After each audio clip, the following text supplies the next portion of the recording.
সদস্যকে আমাদের মাটির নেতা ডক্টর চৌধুরী শেখ আহমেদ সিদ্দিকী সাহেব।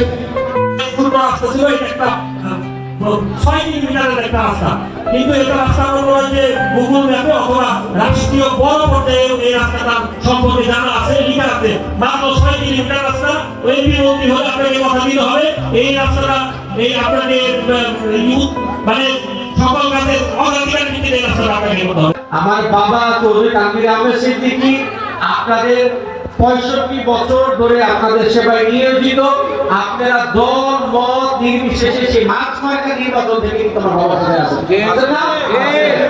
এবং আপনারা জানেন যে এই ফুলবাড়িয়া ইউনিয়নে যত উন্নয়ন হয়েছে সেই সব হিন্দু বা উন্নয়নই কিন্তু চৌধুরী তানভীর আহমেদ সিদ্দিকী সাহেব করেছেন। কেন উনি করেছেন এই উন্নয়ন? উনি এই জন্যই করেছেন কারণ উনি ফুলবাড়িয়ার মানুষকে অত্যন্ত ভালোবাসেন, এই জন্যই করেছেন।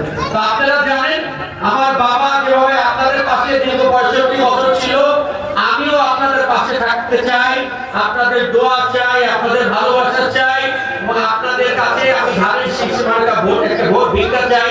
যদি সে ভোট পাই তাহলে অবশ্যই আমার পিতা যেভাবে আপনাদের সেবা করে গেছেন আমিও আপনাদের সেই সেবা করতে পারবো। ইনশাআল্লাহ যতদিন সিদ্দিকী পরিবার জীবিত আছে, যতদিন আমি জীবিত আছি, ভোট সম্পর্কে আপনাদের কোনো সমস্যা ইনশাআল্লাহ হবে না।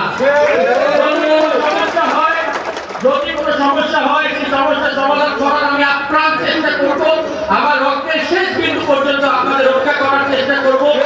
যদি আমরা এমপি হতে পারি তাহলে কাবুলিয়া জেলার কোনো মাটির রাস্তা ইনশাআল্লাহ থাকবে না এবং কোনো ব্রিজ অপূর্ণ থাকবে না। সব ব্রিজ আমাদের মুজিবুর রহমান সাহেব কথাগুলি বললেন, শহীদ সিদ্দিক সাহেব কথাগুলি বললেন, যেসব উন্নয়ন